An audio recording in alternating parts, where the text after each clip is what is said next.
Assalomu alaykum. Assalomu alaykum. Alamjon voqeasini biz qilganmiz. O'zimizdan topshirgani ketyapmiz.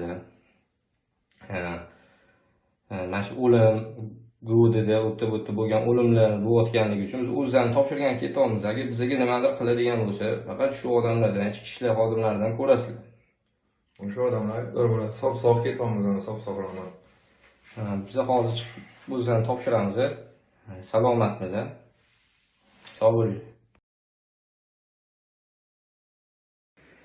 Assalomu alaykum. Mana bu video murojaatim ichki ishlar xodimlari, prokuratura va SGB xodimlariga bag'ishlanadi. Va ulardan iltimos, shu kunlarda ko'rayotgan internet tarmoqlarida tarqalayotgan Komil Anorjonovga qilingan suiqasd aslida suiqasd emas. Bu insonning foydasi uchun, manfaati uchun qilingan ish ekanligiga yaxshilab e'tibor beringlar. To'g'ri, biza bu ishni faqat pul maqsadida qildi. Chunki bizga o'rtada odamlar turgan va bizga pul va'da qilishgan. Shu holat yuzasidan bizga abrashatsiya qilgan odamlar bor edi. Bizga pul va'da qilishgan. Sababi bu insonning Oybek aka degan odam bilan o'rtasida qanaqadir muammosi bo'lib, agar biza bu ishni qilsak va bu ish ular kutgandek bajarilsa, hamma Oybek akadan ko'rishini, Alamjonov esa hamma ishlari a'lo bo'lishini, kelajakda bu ish bizga vobshe muammo bo'lmasligini va'da qilgan. Lekin afsus, na puldan darak bor, na bir aytilgan va'dalardan. Meni endi aldashganligidan so'ng men tushunib yetyapman. Shu bizani bular mediada qora qilib o'ziga olib olishyapti. Agar menga kattaroq organ xodimi va'da bersa, bizani sindirmasligiga, men hamma narsani isboti bilan qo'yib berib, ochib beraman.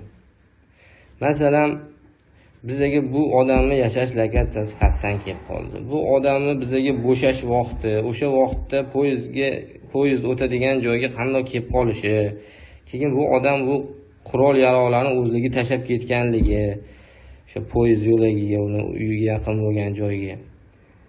Mana medialarda ko'raman, 2-3 ta qurol topildi dedi. Bularning ichida bitta katta qurol ham bo'lgan. U qurolni ko'mib ketilgan. Men ko'mib ketilgan, chunki ertaga bu ko'mib ketilgan qurollar kimgadir tuhmat bo'lishi haqida bularni o'zligini bir rejasi bo'lgan.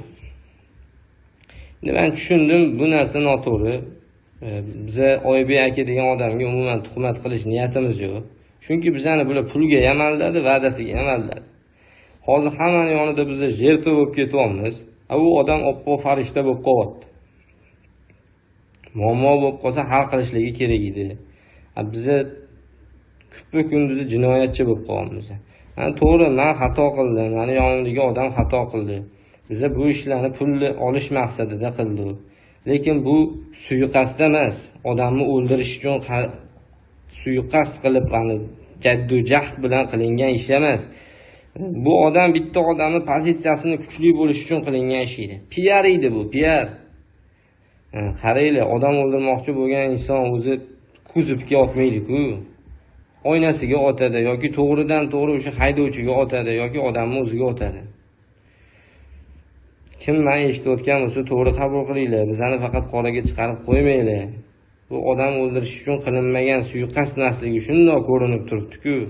Insonlar, amaldorlar, ichki ishlar xodimlari, yana kim mansabdor shaxslar, adolatli bo'linglar ozgina. Agar va'da bersanglar, borib men hammasini bitta joy-joyida aytib tushuntirib beraman.